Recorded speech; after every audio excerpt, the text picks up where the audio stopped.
We just landed in Delhi and look at this airport.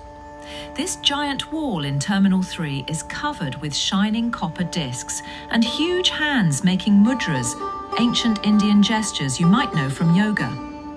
Each one has a meaning: protection, welcome, wisdom, harmony. It feels like India is greeting you not just with modern design, but with thousands of years of culture. They even say these mudras calm travellers before their journey. And maybe you'll find the message that's meant just for you.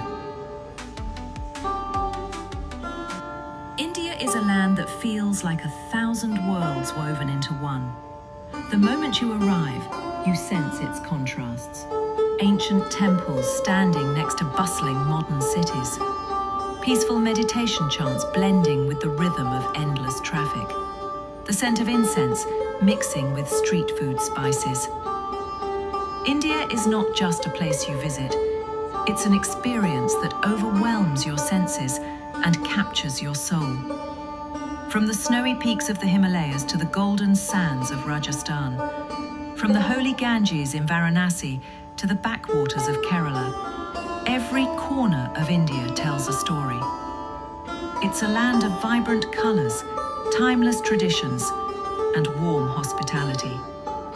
Here, every smile hides a legend, every stone whispers history, and every journey turns into a discovery of culture, spirituality, and even yourself. Welcome to India, a country that never leaves you the same once you've seen it. We are now driving to South Delhi, where we booked an Airbnb. Our friend recommended this area, saying it's one of the safer and calmer parts of the city. Historically, South Delhi developed later than the old crowded parts of the city. When the older districts became busy and chaotic, the southern side grew with wide roads, green parks, and modern housing. Over time, universities, embassies, international schools, and large companies moved here, which gave the area a reputation for being more secure and well-organised. That's why many locals still suggest that visitors stay in South Delhi. It's a place where comfort and safety meet, while still keeping the spirit of Indian life all around. Many people wonder, why does almost everyone in India speak English? The answer goes back to history. For a long time, India was a British colony, and the British made English the language of administration, courts, universities, and even the railways. After independence in 1947, the country faced a big challenge: how to unite hundreds of different languages and dialects. That's when English became a kind of bridge between the north and the south, the east and the west. It was accepted as a neutral language that everyone could share. Today, English in India is not only the language of education and business, but also a gateway to opportunities in global companies, IT, and even Hollywood. Children start learning it from a very young age. So in the end, English in India is no longer seen as a foreign language. It has become a natural part of everyday culture. And kitchen. Water. And UV filter. UV filter for Drinking water.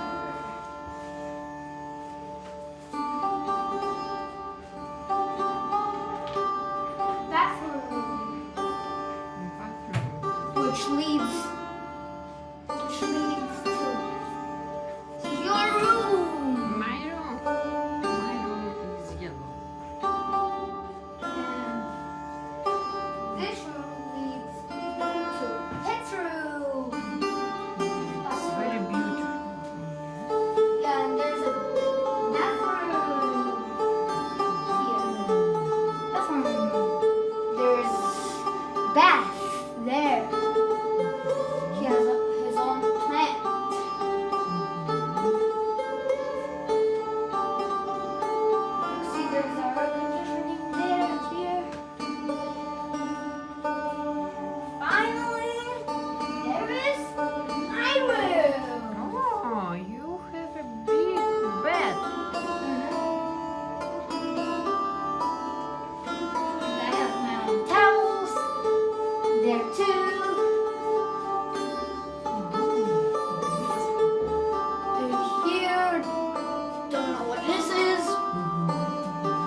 what is this? Soap? Free soaps there. Little kid. Yeah, and I have light. And What is outside? outside. And you've done it. Oh, it's a garden. So? Yeah, it's a garden. Interesting. If you go in the bathroom, you'll see open the window, and you could see the birds flying, people, trees.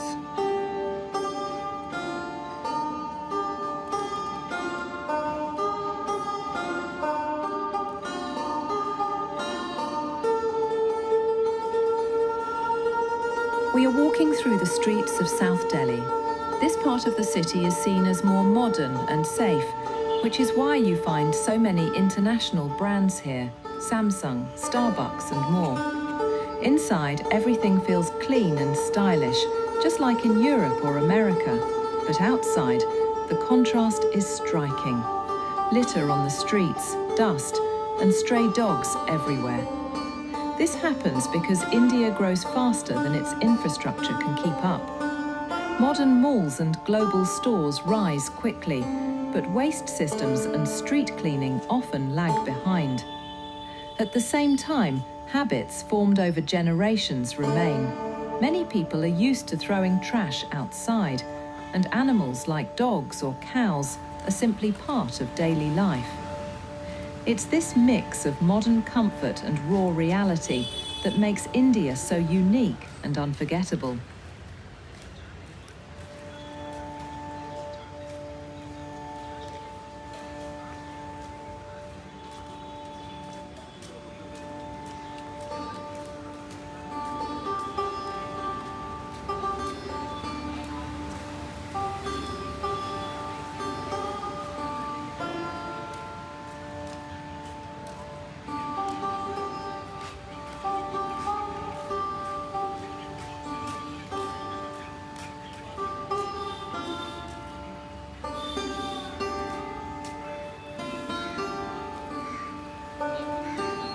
What makes you happy living here in your city?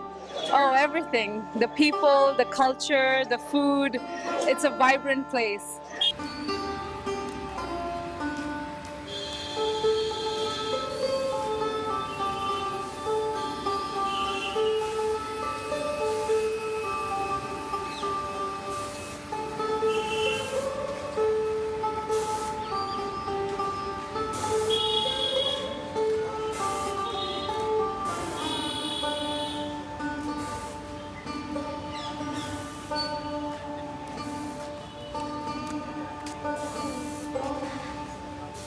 I don't like it. Because there's dogs.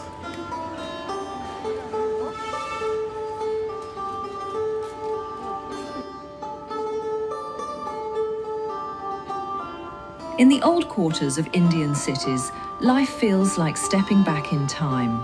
Here, people still live in houses built decades, sometimes centuries ago. These homes are often arranged around small inner courtyards where families gather, children play, and neighbours share stories. Narrow staircases connect different levels, with rooms stacked one above another, creating a maze-like feeling. The walls may be weathered, the paint faded, yet these houses carry history in every brick. They have seen generations grow up inside them, celebrating festivals, marriages, and everyday life together.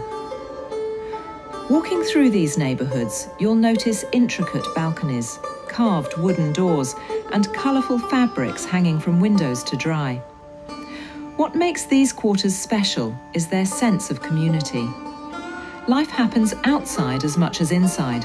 Tea stalls, street vendors, and small temples are all part of the neighbourhood. It's a reminder that in India, tradition and daily life remain closely intertwined.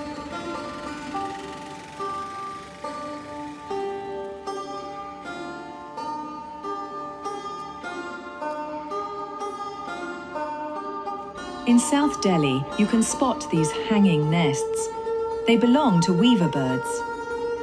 The males build them from grass and twigs, weaving intricate designs to attract females. Suspended high, they protect the eggs from snakes and predators, blending nature into city life. We are now heading to one of the most famous parks in South Delhi, Lodi Gardens. This is a vast green space in the heart of the city, where history stands side by side with modern life. The park covers over 90 acres and feels like a true oasis of peace in the middle of Delhi's traffic and noise. Locals come here for morning jogs, yoga sessions, or family walks, while tourists discover something much more. Ancient tombs and mosques from the 15th and 16th centuries rising among the trees. Lodi Gardens is not just a park, but an open-air museum that tells the story of the Lodi dynasty, rulers of Delhi before the Mughals. It is a place where you can slow down, escape the chaos of the city, and feel how India protects its history, even in the centre of its capital. Lodi Gardens is impressive both in size and atmosphere. Walking here, you almost forget you're in India's bustling capital. There are quiet lawns, tall shady trees, and the sound of birds everywhere. For locals, this is part of their daily routine. Some meditate on the grass, others play badminton, while families stroll with children. For visitors, the real highlight is the history hidden in the greenery. In the middle of the park stand tombs of the rulers of the Lodi dynasty, who controlled northern India before the rise of the Mughal Empire. These massive red sandstone structures with domes and arches create a majestic view, surrounded by the remains of medieval gardens. Each monument here has its own name and story, making the park a perfect blend of nature and history. They're climbing too. Time seems to pass more slowly when you walk in Lodi Gardens. In front of us stands one of the most striking monuments of Lodi Gardens. A mausoleum built more than 500 years ago, during the time of the Lodi dynasty in the 15th century. Constructed from red sandstone, it is decorated with arched niches and crowned with a massive dome, a typical style of that era. Tombs like this were built for sultans or their closest generals, with burial chambers inside and gardens around for prayer and reflection. What makes this building special is its monumental simplicity. The solid walls, the geometric design, the feeling of timelessness. Today, it is both a historical landmark and part of daily city life. People sit in its shade, take photos, or simply enjoy the peace it offers. Walking past it, you cannot help but feel that this structure has witnessed centuries of Delhi's history and still stands as a silent guardian of the past.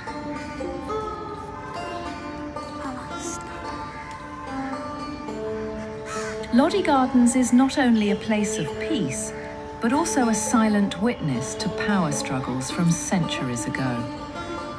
One of the most famous stories goes back to the 15th century, when the Lodi dynasty ruled Delhi. The tombs here were not just built as monuments, they were meant to show strength, legitimacy, and divine blessing.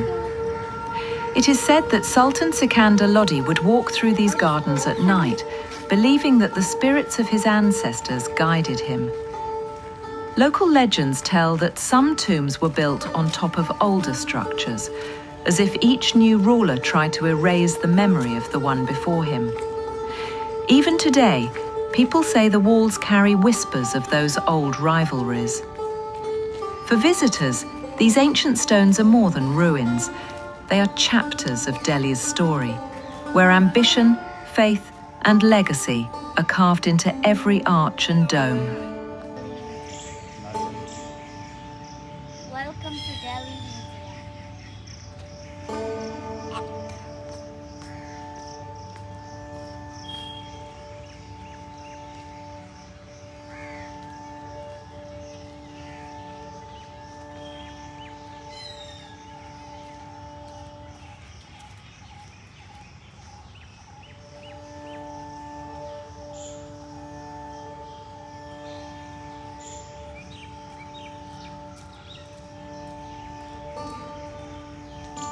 In many Indian neighborhoods, you can suddenly notice a man ironing clothes right in the middle of the street, under a small wooden stall. This is a dhobi, a traditional washerman whose job has survived for centuries. Instead of working inside modern dry cleaning shops, he sets up his place outdoors where everyone can see him. Families bring him their freshly washed clothes, and he irons them with patience and skill. What makes this even more fascinating is the iron he uses. It is not electric, but an old-fashioned charcoal iron. Inside, glowing coals are placed to keep it hot, and the weight alone, often 6 or 7 kilograms, helps press the fabric perfectly. This kind of iron has been used for generations in India and is still common today. For passers-by, the smell of coal smoke and the sound of cloth being pressed are familiar reminders of tradition that continue to live in the heart of a modern city.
One of the most colourful scenes in Indian neighbourhoods are the fruit and vegetable vendors who push their wooden carts through the lanes.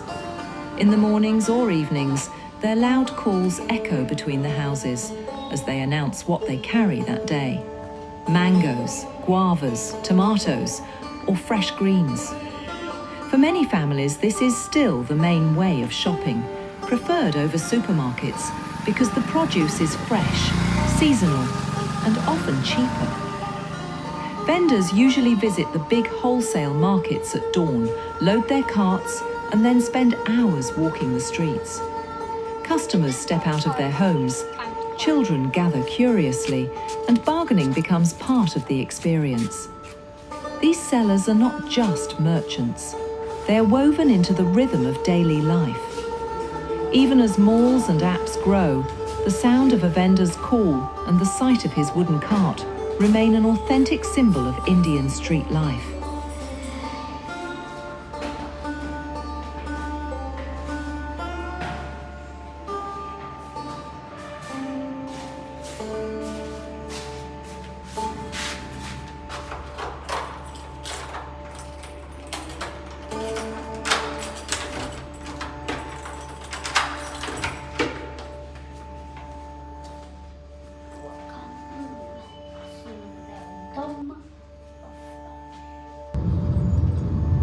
We are now on our way to Agra, the city that holds one of the world's greatest wonders, the Taj Mahal. Agra lies on the banks of the Yamuna River, about 200 kilometers from Delhi, and for centuries it was a seat of power during the Mughal Empire. Today it is a bustling Indian city, but its identity is deeply tied to its monuments: the Grand Agra Fort, the graceful tombs, and above all, the Taj Mahal. Agra became famous in the 16th and 17th centuries when Mughal emperors made it their capital. They transformed it into a centre of art, architecture and culture, blending Persian, Indian and Islamic influences. Visitors today often come only for the Taj, but the whole city carries the echoes of its imperial past. The streets are alive with the contrast of daily Indian life, markets, rickshaws, food stalls. Yet all roads seem to lead to the monument that defines Agra's place on the world map. On our way to Agra, the city of the Taj Mahal, we stopped for a short roadside break. And there we were suddenly surrounded by monkeys, lots of them, climbing trees, running across the road, and curiously watching people. Encounters like this are very common in India, where monkeys often live freely in towns and cities. There are different species, but the most famous ones are rhesus macaques and langurs. In Hindu tradition, monkeys are connected to Hanuman, the monkey god, who symbolizes strength, loyalty, and protection. Because of this religious respect, many people feed them, and over time the animals have become used to humans. They often gather near temples, markets, and roadside stops, knowing food will appear.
Right now, we are on our way to check into our hotel before visiting the Taj Mahal.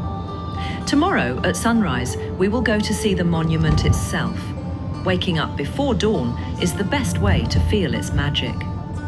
But today, we are heading to one of the most famous hotels in all of India, the Oberoi Amavilas. What makes this visit even more special is that our Indian colleagues with whom we work gave us this 2-day stay as a gift. It was their way of sharing something truly unforgettable with us.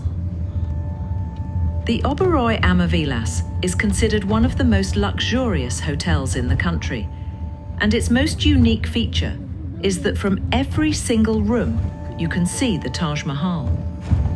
Imagine opening your window and having the world's most beautiful monument right in front of you. The hotel itself was designed like a Mughal palace, with arches, fountains, and gardens that feel royal. Guests here are treated with world-class service, making a stay at the Oberoi almost as memorable as the Taj Mahal itself.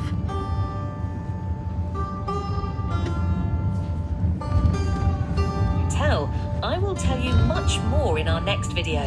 And not only that, we will also share the story of how we accidentally ended up in a very poor neighborhood of the city and how we found our way out of it. It was an experience that showed us another side of India, very different from the luxury of the Oberoi. Make sure to subscribe to our channel so you don't miss the next videos. They will be full of fascinating, eye-opening, and sometimes even shocking stories from our journey. India.